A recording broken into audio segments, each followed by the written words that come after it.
Je vais le faire rapidement parce qu'il m'a tout bouffé mon temps. Hein. On a le temps quand on est libéré. Alors... Non, ça c'est vrai, on n'a plus l'habitude. Ouais, pas de pression. Donc il y a un petit proverbe de Gandhi que vous devez connaître à force, parce que je le mets régulièrement, celui-là, c'est d'abord ils vous ignorent, ensuite ils vous raillent, après ils vous combattent et enfin vous gagnez. Voilà. Et pendant 20 ans, ils nous ont ignorés. Pendant 20 ans, ils ont ignoré le mouvement pour la liberté de la protection sociale de Claude Reichmann. Pendant 2 ans, 2013-2014, ils nous ont raillés, hein, parce qu'on a commencé à se montrer, on a commencé à faire notre coming out sur les réseaux. Et donc cette année 2015, c'est fini de jouer maintenant, quoi. Cette année 2015, ça va être l'année du combat. Il y a des jugements positifs qui sont tombés fin d'année dernière, et on va s'appuyer sur ces jugements positifs. Et juste vous donner quelques tuyaux, parce qu'ils vont vous tomber dessus. Hein. Votre famille, vos amis, ils vont vous tomber dessus. Hein, vos collègues de travail, parce qu'ils ne vont pas comprendre. Et donc la première question, généralement, c'est pourquoi vous quittez la Sécu. Hein, c'est la première question des journalistes, généralement, qui me posent. Donc à force, j'ai essayé de trouver quelques arguments. Et en fait, il y en a 3, tout simplement. Il y en a un, le premier, c'est déjà pour être mieux couvert, tout simplement. Hein, parce qu'en fait, en tant que professionnel non salarié, si on veut pouvoir se payer une prévoyance décente, si on veut pouvoir se payer des médicaments, se payer ses arrêts de travail, faut faire autre chose que la simple Sécu et le simple RSI. Quoi. Donc déjà, quitter la Sécu, c'est déjà un acte de protection sociale de soi-même. Ensuite, deuxième point, c'est pouvoir maintenir son activité professionnelle. Hein, c'est-à-dire que vu le niveau de charge que vous avez, vu le niveau de charge que l'on a, on ne peut pas vivre avec ce niveau de poids qui tombe. Donc ça permet de dégager de la trésorerie pour faire certaines choses. Moi, dans mon cas, par exemple, tout simplement, depuis 2 ans, j'ai mis un peu d'argent de côté avec ce que je ne paye plus au RSI et à l'URSSAF. J'ai réussi à faire les payes de mes 20 salariés au mois d'octobre. J'ai sorti 45 000 € de ma poche pour faire les payes au mois d'octobre parce que sinon je ne les faisais pas. Et j'ai réussi à les faire parce que j'avais économisé sur ce que je ne paye plus au RSI. Hein. Donc après, on va dire que je ne suis pas solidaire peut-être, mais en tout cas, je suis solidaire avec mes salariés, déjà pour commencer. Et troisième point, quitter la Sécu, ça permet aussi de se constituer une retraite. Hein, parce que ce n'est pas que la retraite des indépendants qu'on va faire quelque chose. Donc, tous ces points-là, au final, en quittant la Sécu, moi, je suis mieux couvert. Je n'ai même plus besoin de me payer une mutuelle à côté. Ce que j'économise d'ailleurs sur ma mutuelle, ça me paye une prévoyance. Tant mieux, je fais coup double. Voilà. Et je mets de côté quand il y a des coups durs, comme là, mon trou de trésorerie au mois d'octobre où j'ai payé mes salaires. Voilà. Donc le principal argument, c'est oui, mais vous êtes plus solidaire. Parce qu'une fois, ça, il l'intègre bien à peu près. Hein. Ok, vous gagnez de l'argent, machin, ok, bon, vous en sortez mieux. Mais vous êtes plus solidaire. Alors ça leur pose un problème. Hein, voilà. Vous êtes plus solidaire. Alors, pour faire courte, ils vous disent la Sécu, c'est une victoire de la résistance de 1945. Voilà, c'est un dogme, c'est l'alpha et l'oméga de la solidarité nationale. Et une fois qu'on a dit solidarité, c'est comme quand on dit fasciste ou quand on dit raciste ou quand on dit peut-être même Charlie, on ne peut plus rien dire. Il y a certains mots comme ça, clac, ça clôt le débat. Quoi. Moi, je ne suis pas d'accord, quoi. Ça ne clôt pas le débat.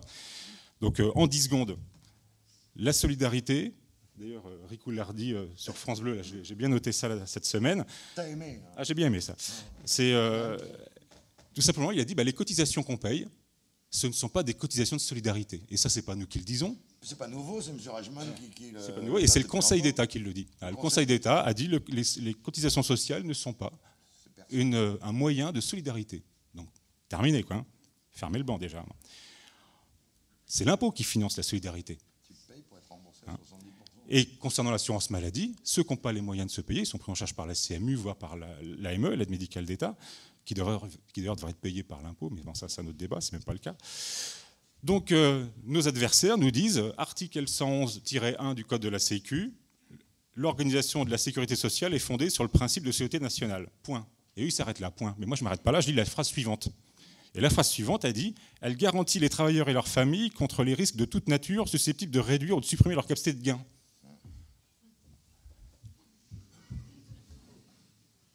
Moi, je suis en profession libérale.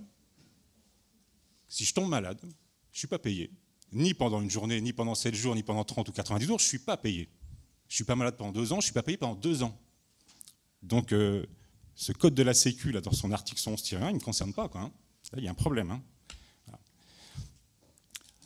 Ensuite, il nous assène souvent un arrêt que vous entendrez souvent qui s'appelle l'arrêt Pousse-Épistre, l'arrêt Garcia, qui sont des arrêts soi-disant contre nous.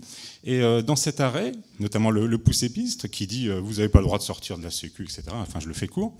Mais cet arrêt, il faut le lire jusqu'au bout là aussi. Hein, ils ne nous le lisent pas jusqu'au bout. Et si je vous le lis jusqu'au bout, ça définit la solidarité, tout simplement. C'est une des premières fois où l'Europe a défini la solidarité et a dit un système solidaire, c'est un système à cotisation professionnelle, prestations identiques. Là encore, hein, cotisation proportionnelle, il y aurait de quoi dire. Hein, j'ai même fait tout un chapitre dans le bouquin là-dessus. Et prestations identiques, je ne vais pas m'étendre, vous savez de quoi il en retourne. Hein, voilà. Donc, la Sécu n'est plus un système solidaire, ni selon la France, par le Conseil d'État, ni par l'Europe. Voilà.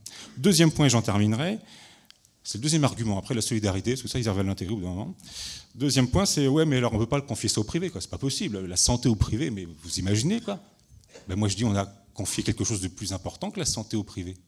Parce que pour être en bonne santé, il y a un prérequis, c'est avoir une bonne alimentation. Si vous ne mangez pas bien, ben vous tombez vite malade, hein. Donc en fait, on aurait dû mettre la sécurité alimentaire, un système de solidarité d'ailleurs, hein, de sécurité alimentaire en France, pour être sûr que tout le monde mange bien, c'est le prérequis à la santé. Et pourtant ça, c'est totalement privatisé pour le coup. Hein. Des agriculteurs, au réseau de distribution, c'est tout privatisé. Et en France, normalement, on ne meurt pas de faim dans la rue. Hein, ça se passe relativement bien, hein, d'un point de vue sanitaire. Hein. Donc pourquoi quelque chose qui marche bien comme l'alimentation, qu'on a confié au privé, ne marcherait pas pour la santé ? Il n'y a pas de raison, hein, avec un bon cahier des charges, avec des règles, comme des règles d'hygiène. Hein. Et surtout, imaginez l'inverse. Hein, si on avait vraiment une sécurité alimentaire, imaginez les restos publics, hein, comme les hôpitaux publics, imaginez les tarifs obligatoires, imaginez le tiers payant. Hein, vous allez chez le boulanger, vous ressortez sans payer, bah, vous prenez 4 baguettes, vous en prenez 10, vous les jetez, vous les balancez. On s'en fout. Hein. Voilà. Puis surtout, imaginez le contenu de votre assiette, hein, quand vous allez au tarif Sécu, si vous n'avez pas la mutuelle qui va bien au-dessus. Voilà. Donc bref, la France a le droit d'organiser son système de sécurité sociale comme elle l'entend. Ça, c'est ce qu'ils nous disent. Et il y a un mais, là encore, ils ne disent pas tout. Le mais, c'est dans le cadre d'un régime légal de sécurité sociale. Et là, en France, ce n'est pas le cas. Hein, Claude va vous l'expliquer. On n'est pas dans un régime légal. Je peux te couper. C'est justement ce que tu dis là. Non, Claude va en reparler, s'il te plaît. Non, ah d'accord, t'enchaînes. C'est bon, j'enchaîne. Donc, en fait, la France avait le choix de faire deux choses. Soit privatiser le marché, selon la règle habituelle de l'Europe, soit d'organiser un monopole légal de sécu. Et bien en fait, la France, elle a fait le pire des deux. Hein, elle a fait le pire des deux parce qu'on n'a pas un monopole légal, parce que tout le monde ne paye pas les mêmes cotisations et tout le monde n'a pas droit aux mêmes prestations, premier point. Et puis deuxième point, le marché, il est privatisé. Hein, ça, c'est une grosse surprise, moi, quand je suis tombé là-dedans. Aujourd'hui, vous avez 400 organismes de sécu privés qui gèrent la sécu française. Donc le marché est déjà privé. Sauf qu'on a confié à ces entreprises privées le marché de la Sécu sans appel d'offres. Hein. Moi, je n'ai pas vu un appel d'offres pour l'URSSAF ou pour le RSI passer. Hein. Donc ça leur fera bien, un peu de bien d'ailleurs. Hein. Voilà. Donc maintenant, je conclurai en disant qu'aujourd'hui, c'est le premier jour du reste de votre vie en tant qu'esclave. C'est à vous de décider, c'est pas à moi, c'est pas à nous. Nous ne sommes pas dans un monopole légal. Le marché, il a été privatisé. À vous de vous prendre en main. La liberté, ça se mérite. Hein. Pour cela, soyez forts. Merci.